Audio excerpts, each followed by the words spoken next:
Welcome to accounts classes.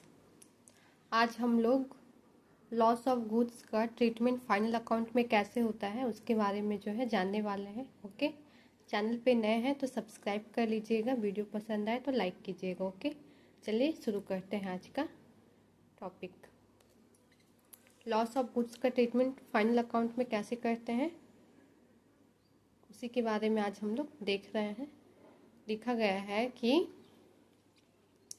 1 lakh will be deducted from purchase on the debit side of trading account। Okay, पहले यहाँ तक देखते हैं।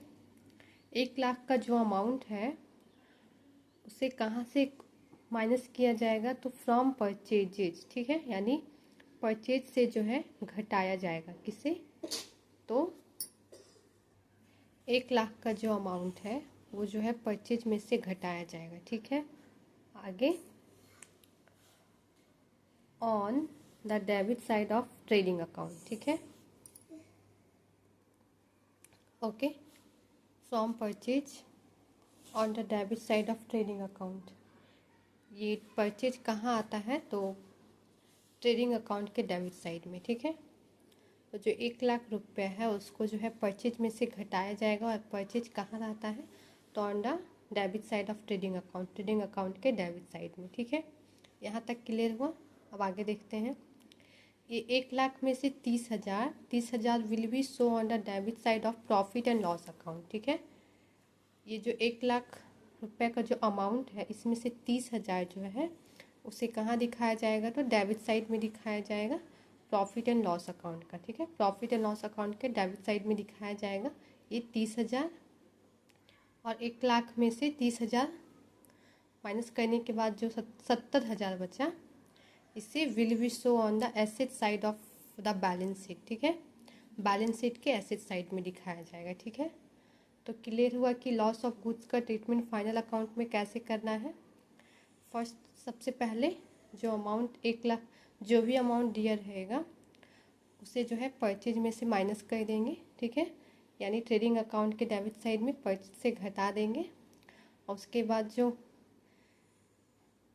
इसमें से जो 30,000 अमाउंट रहेगा उसे प्रॉफिट एंड लॉस अकाउंट के डेबिट साइड में, और जो 70,000 यानी जो बैलेंस अमाउंट बचेगा उसे बैलेंस शीट में दिखा दिया जाएगा। ठीक है, और आगे कुछ लिखा है, देखते हैं।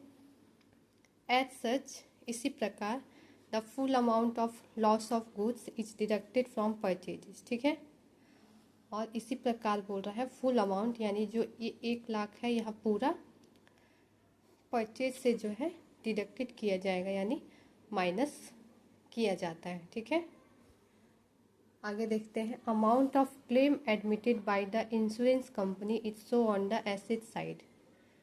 Assets and the balance sheet will be show on the debit side of profit and loss account. ठीक है, ये पूरा समझते हैं। यहाँ बताया जा रहा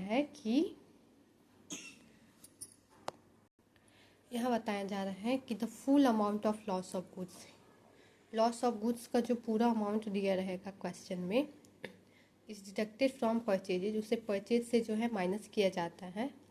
आगे बताया जा रहा है amount of claim admitted by the insurance company, यानी जो इंश्योरेंस कंपनी है जो अमाउंट का वहाँ दावे की है, यानी जिसे स्वीकार की है, उसे कहाँ दिखाया जाएगा, तो उसे एसेट साइड में दिखाया जाता है। ठीक है, अमाउंट ऑफ क्लेम। ठीक है, यानी जो दावे का जो अमाउंट दिया रहेगा एग्जाम्पल में, जो स्वीकार करती है यानी एडमिटेड करती है by the insurance company, it's show on the asset side, उसे एसेट साइड में दिखाया जाएगा। ठीक है, एंड और द बैलेंस शीट।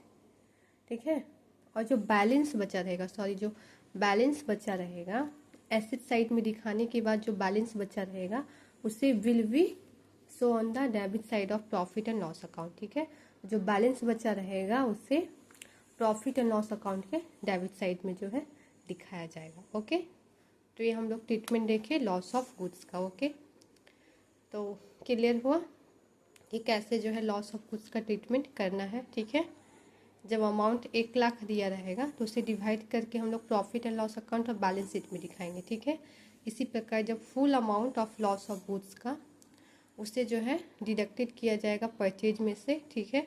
और जो क्लेम अमाउंट रहेगा, अमाउंट ऑफ क्लेम यानी जो दावे की राशि रहेगी, उसे जो है जो कौन सी दावे की राशि जो admitted by the insurance company, जिसे इंश्योरेंस कंपनी स्वीकार करती है, एडमिटेड करती है,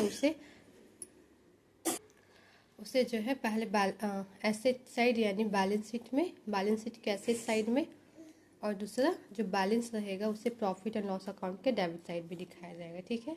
ओके बाय, यही छोटा सा टॉपिक था। Okay bye, see you in the next video.